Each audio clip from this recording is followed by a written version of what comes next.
Assalamualaikum warahmatullahi wabarakatuh. Perkenalkan saya Syakina dari kelas 12B Umar Abdul Aziz. Nah, jadi pada video kali ini saya akan menjelaskan tentang gelombang elektromagnetik, yaitu mulai dari pengertian gelombang elektromagnetik, terus proses pembentukan gelombang elektromagnetik, serta manfaat dan dampak yang diperoleh dari jenis-jenis gelombang elektromagnetik. Apa sih gelombang elektromagnetik itu? Jadi, gelombang elektromagnetik merupakan gelombang yang tidak membutuhkan medium dalam perambatannya. Berikut adalah proses pembentukan gelombang elektromagnetik. Gelombang ini membawa energi dari satu tempat ke tempat lain tanpa medium perambatan. Gelombang elektromagnetik tercipta berkat adanya perubahan medan listrik yang menyebabkan medan magnet juga berubah.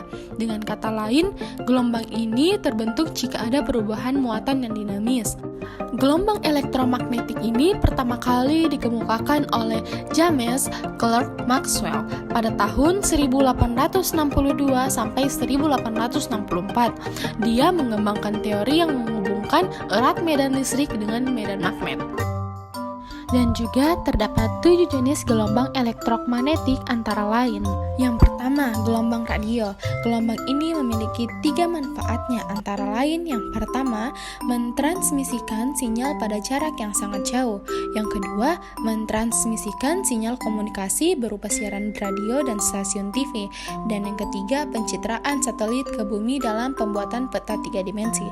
Ada pula dampak yang diperoleh dari gelombang radio, yaitu jika paparan intensitas pancaran ini yang sangat tinggi dapat menyebabkan kerusakan pada jaringan tubuh. Jenis yang kedua yaitu gelombang mikro.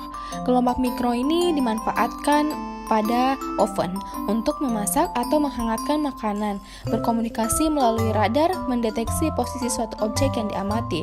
Ada pula dampak yang diperoleh yaitu jika paparan intensitas rendah atau radiasi gelombang mikro yang terlalu lama pada manusia dapat mengakibatkan penyakit gelombang mikro dengan keluhan sakit kepala, kecemasan, gangguan tidur, kelelahan, kesulitan dalam berkonsentrasi, serta perubahan kardiovaskular dan sentral sistem saraf. Yang ketiga yaitu gelombang inframerah. Terdapat beberapa manfaat yang diperoleh dari gelombang inframerah. Yang pertama, sebagai remote control dalam mentransmisikan data dalam bentuk energi. Yang kedua, teknologi pada kamera CCTV atau alat militer yang bisa menerawang di malam hari atau dalam keadaan gelap. Yang ketiga, digunakan sebagai alat medis. Ada pula dampak yang diperoleh dari gelombang inframerah, yaitu dapat menyebabkan panas atau rasa terbakar pada permukaan kulit karena inframerah dapat menembus jaringan kulit terdalam hingga merusak kolagen di bawah kulit. Keempat, yaitu cahaya tampak. Ada beberapa manfaat yang diperoleh dari cahaya tampak, yaitu penggunaan laser dalam serat optik pada bidang kedokteran untuk mendiagnosis penyakit sinar laser yang dapat menyalurkan suara, gambar, atau sinyal melalui serat optik.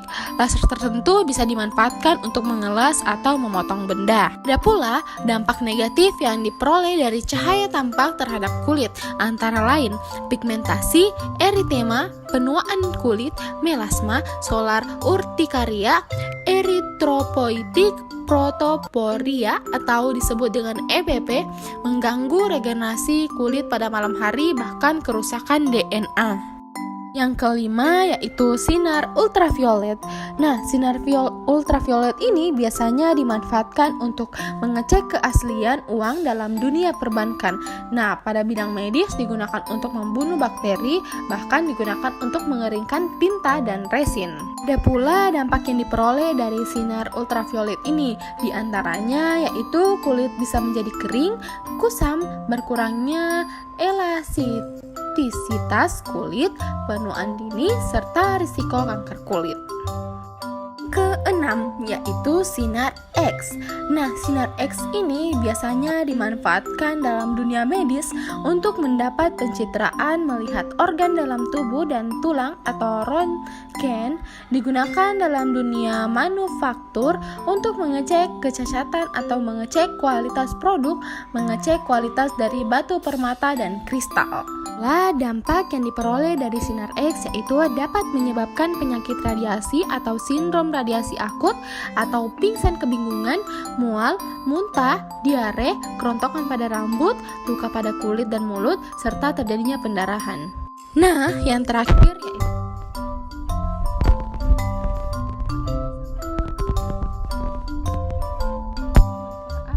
lain, yaitu dalam dunia medis digunakan pada alat pemindai atau CT scan, menyembuhkan penyakit kanker dengan metode operasi pisau gamma. Radiasi sinar gamma juga digunakan dalam bedah saraf, digunakan untuk membunuh bakteri dan virus.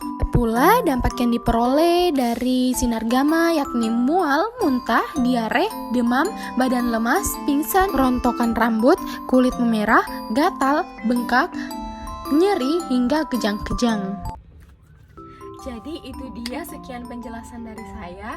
Sebelum saya akhiri, saya akan membacakan sebuah quotes, yaitu jangan pernah menyerah karena setiap orang pernah mengalami hari-hari buruk. Angkat dirimu dan lanjutkan. Sekian dari saya. Wassalamualaikum warahmatullahi wabarakatuh. Bye-bye.